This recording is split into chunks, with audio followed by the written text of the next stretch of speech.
Hey guys, welcome back to my YouTube channel. So we have a little bit of a change of scenery. I don't know why, but I just felt like recording in my car today.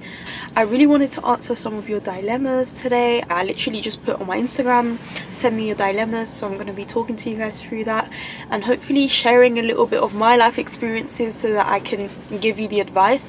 I'm only going to answer questions that I feel like I've kind of been through so that I can give you like genuine advice. And honestly, I'm only 20, but I feel like I've been through a lot of situations, like a lot. So, you know, I'm here to help in any way, shape or form that I can. Is that a crack on my window? You've got to be joking. I'm in the middle of like an industrial kind of estate because I didn't want to have the background make too much noise, so hopefully this should run smoothly.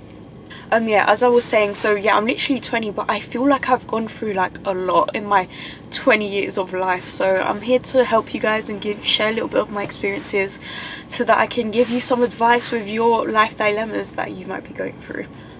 I also want to apologize because I know I've been gone for like a hot minute. I was gone for like 2 weeks off YouTube and I wasn't really active on Instagram for the past week, and that is mainly because I'm trying to like move house. So I've been viewing loads of different properties and stuff, and I've been so busy with that and like with work, making sure I'm on track with everything, so I haven't really had time to be active on social media, but I'm definitely back. Okay, so the first dilemma is, this person keeps trauma dumping on me and makes me pity them and it's hard to handle. Okay, so I'm actually on the receiving end of this dilemma because once I get too comfortable, I start to like tell everyone my trauma. And it's so bad because I don't realize that I'm like it can be a lot for someone to handle. But from the receiving end, I will say that if someone tells you their trauma, that's because they trust you. So for me personally, if I tell someone my trauma, all I want is a listening ear. Sometimes when someone tells you their trauma, it's not necessarily for you to give them like advice. Like sometimes you might not have enough knowledge to give them advice on the specific trauma they're going through, but I think it's important to just genuinely listen and also try to not downplay their trauma, because sometimes you might listen to something and not know how to handle it, but to the other person it can be such a big thing to them, and them even opening up to you about it and telling you about their trauma is such a personal thing. So you should genuinely feel privileged that someone is telling you their trauma, because they wouldn't say that to just anyone. So I understand how it can like be hard to handle, but I think the best way to handle that is just to, if you don't know what to say, don't say anything, just listen to the person. And you don't understand how much listening to someone can be valuable, because sometimes you don't even need to provide them with a solution or what to do. Sometimes you can just be a listening ear, you know. Also, you mentioned that it makes you pity them, and I feel like that's not necessarily a bad thing to like maybe pity someone, because I think we all go through our traumas. Like if we're gonna be realistic here, we all have at least one trauma that we've gone through in life. So I see all humans as vulnerable. Like we can put up this front and facade of being a happy, perfect human, but really and truly I think every single person on this planet is vulnerable. I think it's not a bad thing to pity someone, because we should all kind of pity each other, because we all have our traumas that we go through. I think not pitying people is a bad thing, because when you don't pity someone, it's like you think that they're so confident or so strong or so like much better than you, but really we're all honestly going through something at some stage in our life. So I don't think it's a bad thing to pity people.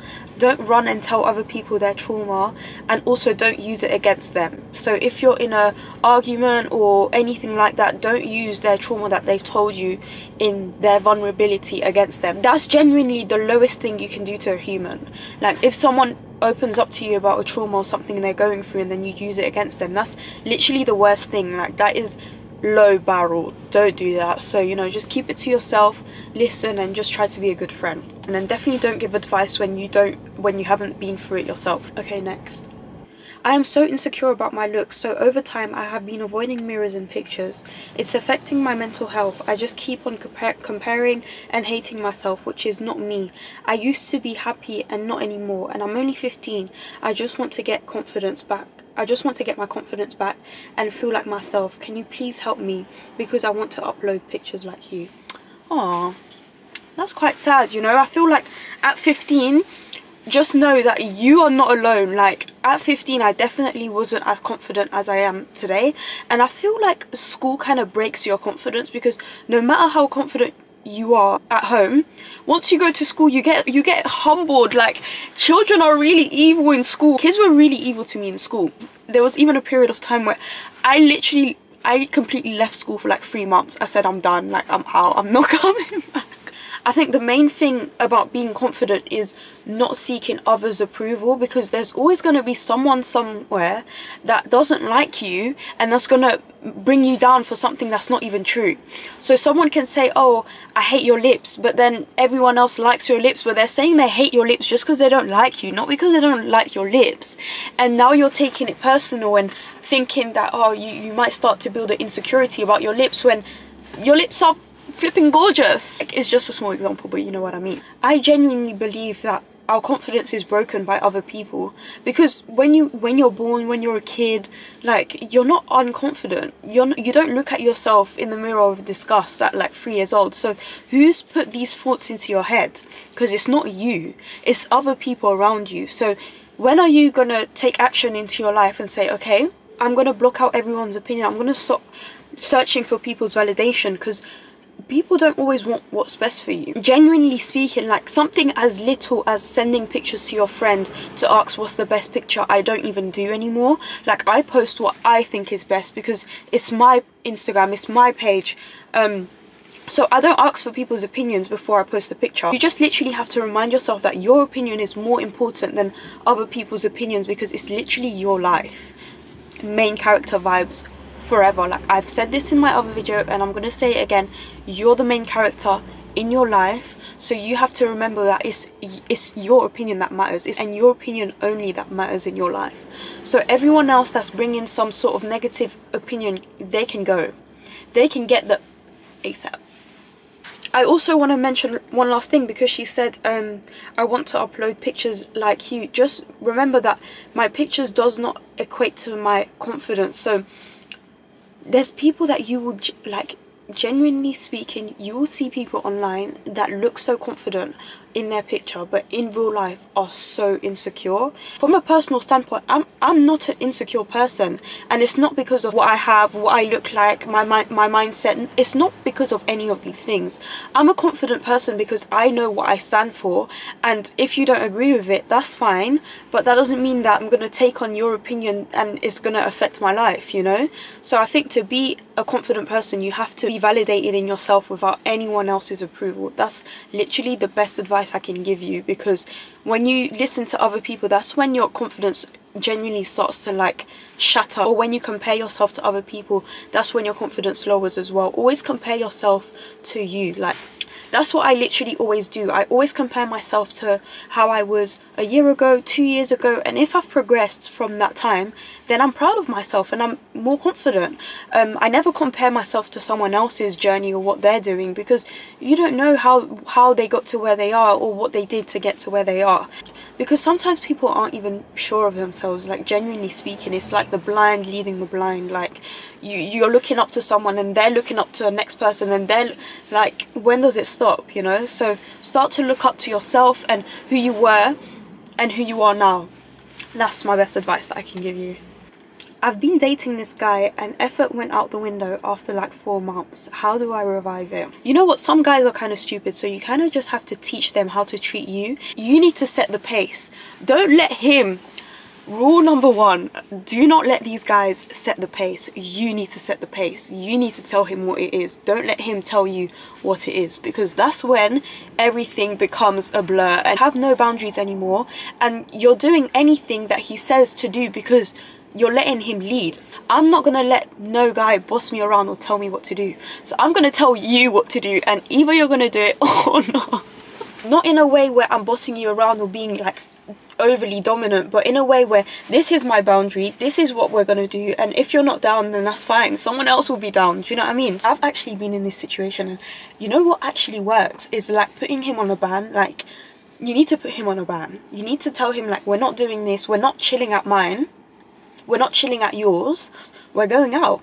And if we don't go out, then I'm not seeing you.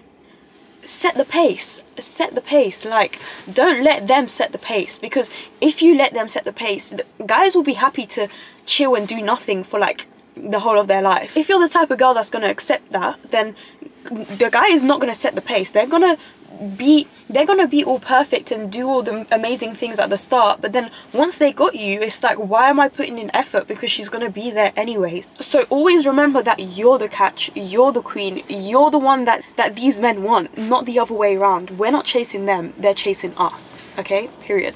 So if you guys was doing the nasty, then you need to put him on a nasty ban. Or if you guys were chilling at home 24/7, you need to put him on a house ban. You're not coming into my house. If there's something that you do not like, then you need to put him on a ban. Like, you literally need to treat them like children, and it works. It works. Honestly, 99% success rate. It fucking works. Because they start to feel the pressure, because they're like, ooh, if I don't start to do these things, her mind is gonna get swayed, and she's gonna want another guy, or another guy's gonna come and like take my spot. So he's gonna start putting in more effort, because he's like, ooh, feeling the pressure a little bit. You need to let them feel the pressure, like 24/7. Never put your foot off the gas. The pressure needs to be on 24/7, because if it's not on, that's when these guys start to get too comfortable. And guess what? When they get too comfortable, that's when you start losing your morals and values, because you're like, oh, but I love him. But if it was at the start, you would never have allowed certain things. So don't be allowing these things 4 months down the line. Set the pace and tell them how things are going to run. Don't let them tell you how things are going to run. Period. Okay, next one. I regret being nice to friends who use me and then won't open my message when I want to talk. I don't feel like you should ever regret being a good person. I know it's hard sometimes when you're used all the time for being a good person, but genuinely speaking, I think good people always win at the end, and them playing you is them playing themselves. So if someone just treat people how they like, you know, reciprocate the energy. If they're distancing themselves from you and not opening the messages, but you was nice at first and you put in your full effort, now you need to set the boundaries and set the respect and not reply to them.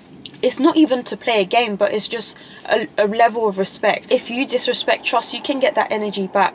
Not in a way where I'm going to be rude to you, malicious or mean, but have some respect, you know. If I'm there for you, I would appreciate you being there for me back. And if you're not going to be there for me back, then trust, you can get airtime too. Like, both can play at this game. It's not even to say it's a game, but like, it low-key is, because if you're always replying to their messages and you're always there, people naturally take advantage of people that they know are always going to be there. So sometimes mix it up and don't always be there for them if they're not there for you. I have a friend which I've been friends with for 8 years, but she always makes sly digs about how skinny I am. I have been in that situation. I have literally been in that situation. I think a lot of people don't realize how hurtful it is to call someone skinny. Just don't comment on people's weight. It's like, it's rude, bro. Like, you don't even know what people are going through. Some people go through depression, anxiety, like they've had traumas in their childhood that made them not gain weight their whole life. Like, people go through real life shit that makes them slim, or people go through real life situations that makes them overweight as well. Like, so never ever comment on anyone's weight. And what I will say is that sometimes friends don't realize that they're doing it in a malicious way. So I think always address it to see if it's a genuine dig or if they're doing it unintentionally. I think before taking any drastic action, it's always good to address things, because you can see how people move. Like, you can see what her angle is. So if you say, look, I'm offended by this, and then she says, look, I'm so sorry, I didn't know that it was offensive, and she doesn't do it again, then you know that that's a real friend. And you know, we all make mistakes and say things that we don't mean to. Sometimes we don't mean to come across as offensive, so she might say it in that way. But if you address it with her and she continues, then that's a low-key hater. That's not a friend. That's a low-key hater right by your side, literally. So be very careful, because sometimes it will be your friend that hates you more than a stranger. So, you know, be careful what kind of energy you have around you. Okay, I'm gonna wrap this video up with one more question, because I'm gonna keep it cute, and it's actually getting quite dark, so I don't want to be like here in this random industrial estate by myself. Okay, next up, I've got a very strict father. I find it really hard when I see everyone partying without me. I don't know what to do. So I was raised in quite a strict household as well. Like I did not even know how to take like trains, because I would literally just go to school, come back, and that was literally it. And then on the summer holidays I would always go to like Belgium to see my family, so I was never really in the mix. But what I learned that made my mum more lenient and more trusting of me going out, because sometimes it's not about that they don't trust you, is that they don't trust the world. And I genuinely understand where your parents come from, because there's some real wicked people in this world, so sometimes they're just trying to protect you. My best advice for that would be to introduce your friend to your dad. Have a close friend around you that you always go out with, or you know is always going to be there. And once you have that person, it makes them more lenient to let you go out, because it's like, okay, I know she's somewhat safe because she has her friend there, that I can trust that they're gonna be wise and smart while they're out. Sometimes it's hard for parents to trust you like alone, but if you have someone else close to you that they can trust, it makes it so much easier. And honestly, it builds that trust between your parent as well, because even if you're out and you're busy partying and you can't answer the phone, maybe give your friend's phone number and they can call your friends. It just calms your parent to know that there's someone there that they can trust that's around you. So definitely bring your friends around your parent, and that definitely makes them more lenient and more open to letting you go outside if that's what you want to do. But also see it as a low-key blessing. You're going to thank your dad that you wasn't at every party. You want to keep it classy and cute and go to a few events here and there, but you don't want to be at every single party and motive, you know. Thank you guys so much for watching this video. If you enjoyed it, make sure you like, comment and subscribe, and I will see you guys soon. I love you guys.